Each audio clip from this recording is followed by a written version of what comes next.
when we were growing up, our parents, everybody had set aspirations. Either you could be a doctor or an engineer or chartered accountant. But now so many things, so many jobs that we have right now may not make any sense 15 years down the line.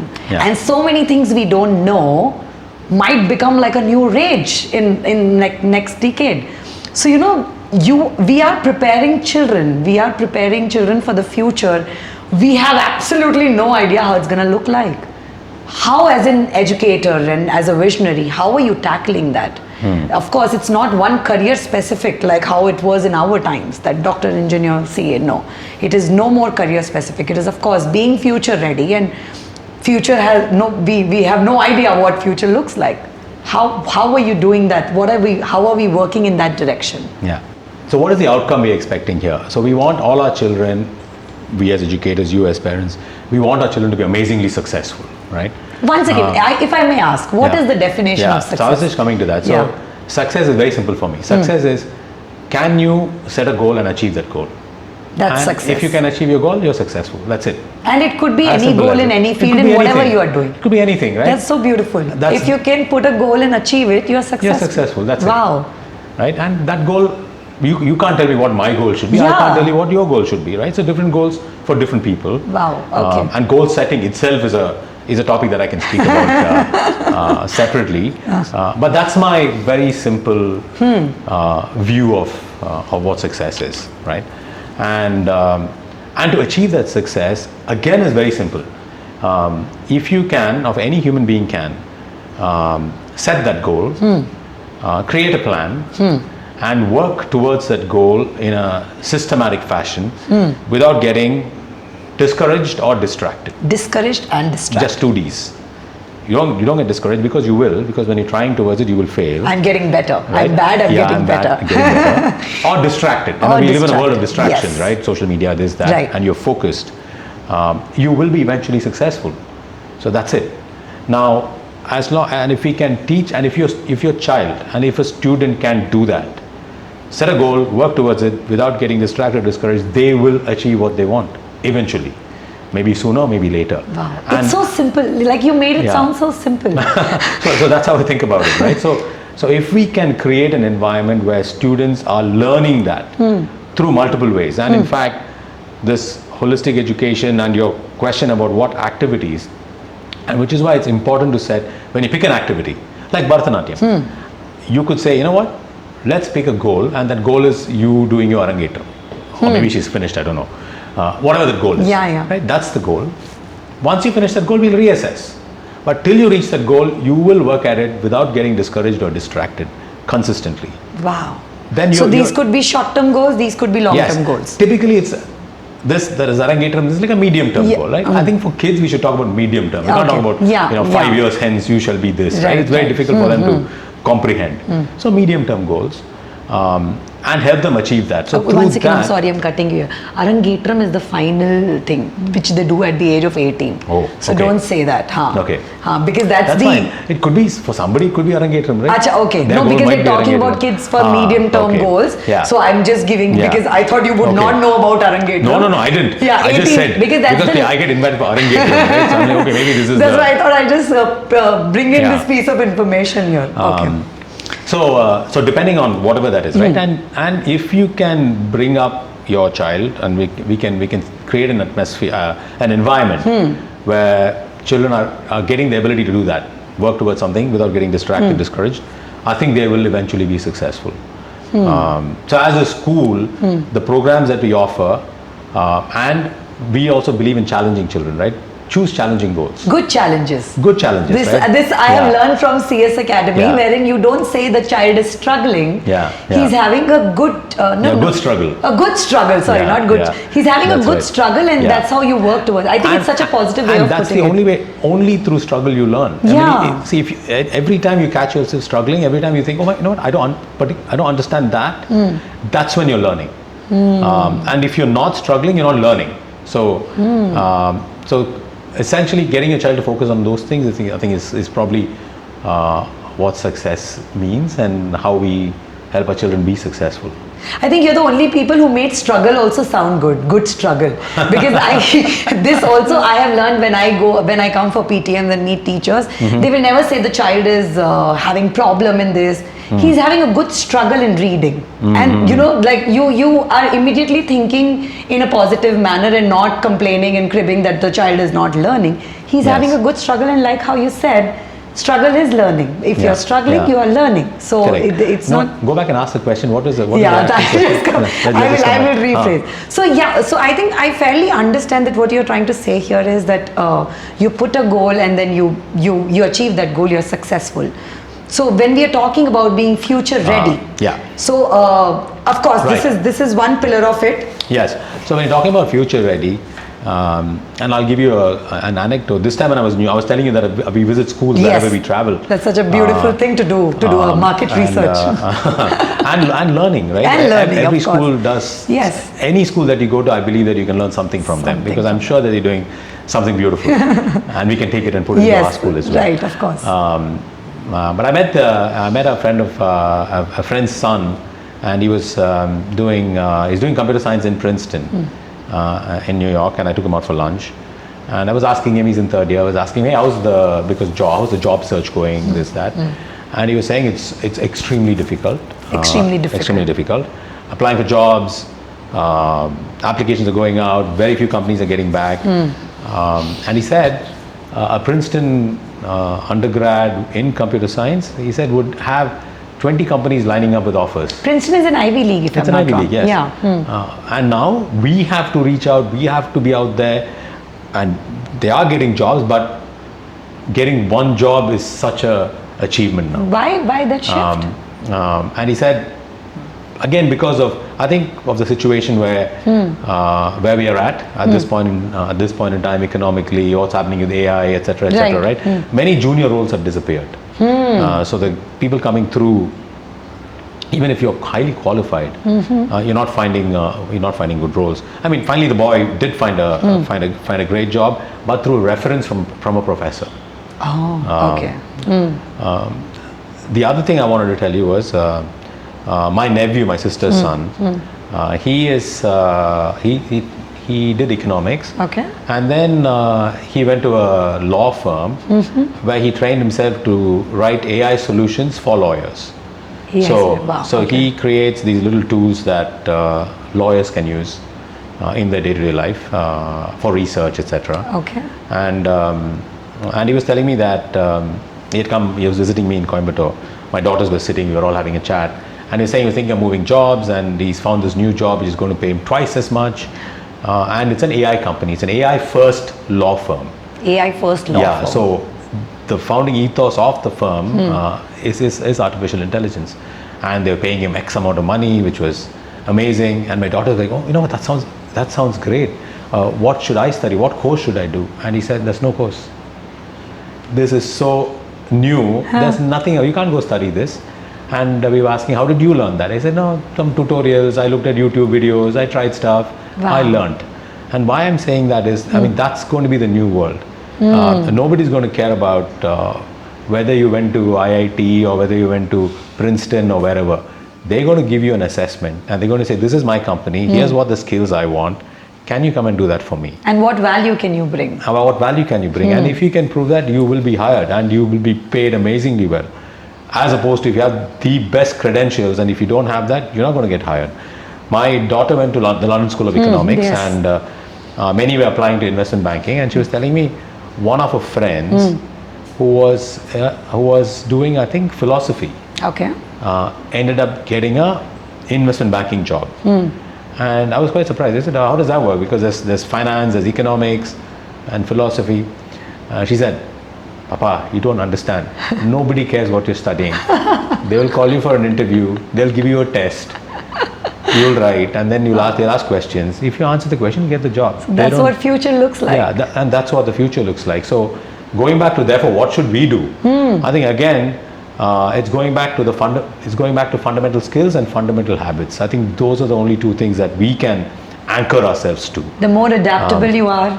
Yes, the more adaptability is one aspect of it. Yeah. And I found this in one of the schools I visited in the US, and they were talking about what they called executive functioning skills. Executive functioning Executive skills. functioning skills. Okay. And what that means is essentially what I told you earlier about how do you reach success is you set a goal, you create a plan, you break the goal into a series of milestones, tasks, and then you work at it. You can emotionally regulate yourself, meaning you don't get discouraged, and you work consistently towards that. You manage your time, and these are all a set of skills. So if you can have all these, there are 8 executive functioning skills. Okay. And What are those 8 if you can count? I don't remember all Okay, 8. okay. But goal setting is one. Time Consistency. management is one. Emotional regulation is one. Okay. Planning. Planning is one. Another 3. Being consistent could be Being one. consistent. But if you can have all of those, and if you train yourself to get that, you can pretty much achieve any goal that you set. So if that's an academic goal, or if that's a skill goal, if that's a sports goal, you can work towards achieving any of that. So that's one of the things that we are now trying to put into our schools as well. I think that's what in one of our conversations you had mentioned, that your core belief is that if any child put their head into something that they want to do, they can do it. It's Absolutely. not the caliber, it is not what worldly thing tells us Yes. about. Yes. It's about their determination to do something and to be able to achieve it. Indeed, and there is so much research now which is proving that to be the case. Where I was talking to you about the growth mindset. That's right, yeah. And this has been around for a while, popularized by this professor called Carol Dweck. And essentially, she says that intelligence is something that can be developed. Your brain is malleable, like how if you work out, your muscles grow. And similarly, you work out your brain, the power of your brain increases, right? So that's what the growth mindset is. So anyone can achieve anything. Some people might take longer, some people might get it easier, but you can get there, right? So that's the growth mindset. So inculcating the growth mindset is the cornerstone of achieving anything after that. And on top, and you need to have that. And once you have the growth mindset, then building on top of that are what I call the fundamental habits or skills on top of that. And if you do that, you will automatically achieve success. And all the programs, etc., that we run in school, everything is geared towards helping students develop this set of skills and values, of course, so that they can reach How that. beautiful. So I think I'm kind of relaxed that we as a parent should not be worried about, because of course times are evolving, things are changing, but then if you get your groundwork set, if your foundation is strong, like how you said, to keep trying to be consistent, to learn how to manage your time, to be disciplined, to Yes. have certain values, there's nothing that you can't achieve. And it's again the core belief that if you put your mind into something, there's nothing that you can't achieve. I think I'm taking this away. It's very beautifully put up. Okay, so now I think we have much clearer picture on what holistic development is all about, the word we so hear from all corners of education communication. But if I ask you to tell me 3 things, to me as a parent and to everybody who's listening to this podcast, 3 non-negotiable values that as a parent you might find it challenging in the beginning days to inculcate, but then these 3 things as a parent which are non-negotiable, absolutely not, what would be those 3 things that you will tell parents to work towards it? I'm not sure about 3 things. I think there are 2 broad things I thought each parent I think should be doing. She should be trying at least. Okay. And the first thing is values, as you rightly said. And values. What are values? Values are deeply held beliefs, right? And explicitly or implicitly, every family has them. Right. And some may be positive, some may be negative, but they are there. And those will translate to behavior and action, right? And I'll give you an example for how a value translates to action, because you can only model values. You can't take a lecture on your kid saying, hey, thou shalt be this, right? One of the complaints that I hear often from parents is saying that, hey, you know what, he's not taking exams seriously, he's not focused on studying when he's supposed to be studying, etc. And then if you go deeper, you'll find that when the child is growing up, let's say there's a family function and there's a class test. and the parent says, you know what? You can bunk it. Yeah, let's not go to the class test because I think you should come for this family function. Now, what that tells, it says two things. One, family values a family function, Yes. which is fine, Yeah. right? And two, to the child, what it says is that my class test is not Not as that important as his family function, right? And he thinks that, okay, you know what? If there is something else which I think is more important than the class test, I can bunk this test. So later on, it might be, you know what? I have my friend's birthday party, and I think I'm going to bunk this class And the test. parent will freak out. And you might say no, but for him, it's like, hey, you thought it was your family was so important. My friend is important to me. And I think it's okay to do that. So he's confused. He's like, yeah, you know, you did that, I'm doing this. And so you have set that in motion, right? So if you want your child to own a value, we have to first live that value. And I think we as role models teach our kids so many things. And I think there's a famous saying by Emerson or somebody who said, what you are speaks so loud, I cannot hear what you say. Yes. So you can be saying one thing and doing something else. The child will always do. That's what will they always say, do no? the things you do, Yeah. right? So that's an example of how a value gets translated without us thinking about what's actually happening. That's what they say. Children don't hear what you say; they see what you do. Correct. Exactly. So, And another example, I'll tell you, we run a free school in Erode. Okay. It's called Arambam. Arambam. It's called Arambam. That means beginning, right? It's called the beginning. Yeah. It's an Arambam. It's called Arambam. It's a separate facility, and it's only for underprivileged kids. Everything is free, including food. Okay. And before we enroll kids in the school, we do home visits just to make sure that they don't have, that they are truly from Truly underprivileged, yes. Truly underprivileged. Yeah. Because the teachers and the facilities we offer are the same as what we offer at CS. Oh wow. From an academic perspective. Wow. Okay. And there's a lot of people who want to send the kids to that school. It's free. Yeah. And there was this, I was there last week, and the principal was telling me this anecdote about this child who was in grade 1, and she found him after school, and he was sitting and crying in class. It was his first day of school. And apparently his parents were separated. Okay. And they had got together just 2 months earlier. Okay. Just before school closed for summer, they had got together, and the child was so happy. He was in UKG, and he told the teacher, you know, my father left our house, has now come back, and I'm feeling very happy that dad is back. And then and the teacher. So was he was like crying out of joy. No. Huh.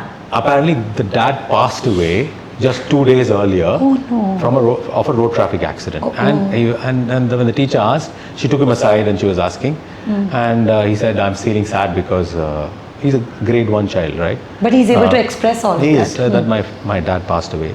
And then the bell rings, and the child, and he wipes away his tears and says, I have to go to class. And he goes to class. And the principal was saying, look at the mother. She says, you know, the school is so important that I cannot afford my child to miss the school even one day, even if his dad is dead. And that's the value they place on this education that we provide. That is so important. That is so important. Now, imagine what that kid is going to think. He's going to, and it was amazing in that school. Every child, no reminders, nothing. Parents can't read. Most of the parents can't read at all. And I was asking the teacher. They're saying no child comes without doing the homework. They say they go back, they will finish, and if they come back, and apparently one child hadn't done, and the child was saying apparently the dad was taken his book away or something, so he didn't have the book the previous day somewhere, and that's the reason. But you can see the values translating to the children about how important education is, and those children will do whatever it takes from a behavior perspective. So that's how we translate values. So as a family, you need to get those values right first. Yeah, I think that's and model those values, whatever is important to you, and be aware that you're making choices. Every time you're doing something, you're making choices which your child is looking at. So that's the values part. The second thing that I think all children love routine. Yes, I vouch for this. Yeah, and we are, and I mean, in our family, for instance, we are big believers in routine. And not that, you know, we should be like automatons and say 8 o'clock we shall eat. No, but I've heard in Dr. Sitara's speech, every time she talks about parenting, routine takes a major part of that communication. So I think as parents, setting a good routine, with adequate sleep, etc., time for everything, right? Time for socialization, time for this, whatever it is that's important to you, you plan it. And you help children plan their routine so that by the time they come to grade 6, 7, they start doing it on their own. On their own. Yeah, so they say, okay, this is my week, here's what I'm going to do, here's my plan, and this is, and they follow that on a regular basis. I think that's the second thing that as parents, I think we all must be doing, setting that routine. And third thing, I think you already spoke about already, which is the foundational habits, as I Yes. said. I think let's just pick one of those, right? Let's pick reading. Reading. I think every child and every parent should be sitting and reading with their children in the evening at least for half You an hour. guys have also introduced, this also my takeaway from CS Academy, wherein we were called for grade 1's orientation when my older one had come to grade 1, and we were encouraged to create a reading corner in our house. So, just put up a nice cozy sofa and in a good bright spot, put up some lights, get a nice table there. Yeah. So to encourage, again, it is such a small thing, but then something to look forward to, na? Because initially when they are so young, they're still trying to find how to contain their energy and sit at one place and find books, etc. But then again, such a beautiful way of inculcating this habit, which you have been doing it, right from the time that they get enrolled in And if school. you don't do that when they're young, it's so difficult. It's so difficult. Even for us, at some point, I think a few years ago, I found I always used to read books, and I still read a lot of books, but in between for a couple of years, I got into this habit of watching something on TV or some show. Yeah. And then I picked up a book, and believe it or not, I couldn't read 5 pages. I'm like, oh my God, this is so difficult. And then I said, this is ridiculous. I'm going to stop this. I'm going to read every evening. So I've gone back to buying books and reading books now. That's beautiful. So again, I think we keep coming back to being consistent in whatever we're doing. And that is something that will never fail. So 3 things: values, routine, and then foundational habits. And a foundational habit. That's so nice. So this value thing that you're talking about, a child missing out on the school. I remember I was sitting with my friend somewhere, and of course I'm not going to name her, and then she's having this big burger, and my kids are sitting, and they're having their roti, sabzi, whatever ghar ka khana we make. And then she's telling, your kids are so lucky, they eat all the vegetables that you pack. I said, I really got lucky here. No, that's a very important point, because again, in our house, for instance, when the kids were growing up, we had no snacks. We had no biscuits, there's no packed food. Yes. No packed food. Yes. Right? And they even now they don't eat anything. They don't drink soda. Soft drinks. Right. And they will encourage you. It's okay, just one glass won't do. You're being so strict and stubborn. They're out in a birthday party, everybody's having a glass of soda, and they say, no, I think you're just being too strict now. I said, it's fine, I'm good with it. So these are the values, and as a parent, even we don't have sodas, or we are eating junk and asking them, no, you have to eat all the greens because they are good for you. Indeed, because again, they are not listening what we say, but watching what we do. So I think it's so simple, no? Actually, when we sit and talk about it, these are the things which are so simple. We have not cracked any new code here, or there's no rocket science. It's the basic, just to get the basic. It's only the simple things you can implement. Yes. If something is so complicated, you can't even understand it. How are you even going to implement it? Only simple things get implemented. Okay, let's end this with one mistake we as young parents. I will just take the liberty, because I'm still new in this whole parenting business, and you have been a little seasoned there. I know. One mistake that we are doing, or one thing we worry about so much but actually is like a waste of time. Give me that one thing, and I'll try to implement it from today on. I think you mentioned this. I think most parents don't want to see their kids struggle. Any kind of adversity, including me, right? So that's the natural instinct of the parent. Is you want to protect them from that. And I think it's just the awareness that every struggle you're protecting your child from, you're inhibiting their growth. And they will come upon those struggles, not now, but later in life, and they will not be equipped for it. So I think, and we see that in various forms in school. I think the other day we had this parent who had sent a complaint saying that I think there was a animal in school, a cat or something, which had come, and the cat scratched the student. And of course the cat shouldn't have been there, but sometimes big campus, this, that. And the teacher said, what were you doing to the student? The cat came towards you, you could have moved away. And the boy was like, yes, you're right. If this had happened, I could have moved away. Parent had a different narrative. But if you, what is the parent teaching the student? Not what could you have done? What you could have done. And I think one of the missed opportunities for parents is when things go wrong, it's an amazing teaching experience for something the child can take away. Yes. And my mother always did this. Whenever something went wrong, she would ask me, forget about what happened.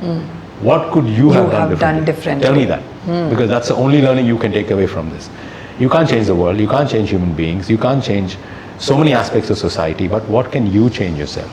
And I think that's something which, especially I think many parents now are going the other way. So you look for reasons which are external to what's happening, which is negative in your child's life, not realizing that what's happening negative is the learning opportunity, is the path to progress. I think not to be protecting them all the time.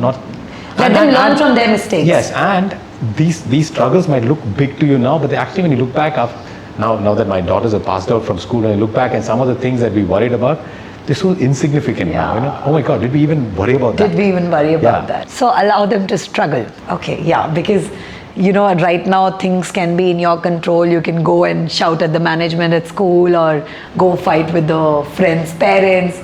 But eventually they will have to learn from their own mistakes and fight their own battles. And it's a balance, of course. There are certain times. Yes, you have to, right. But more importantly, for the small things, and many things are, if you take a step back, are actually very small.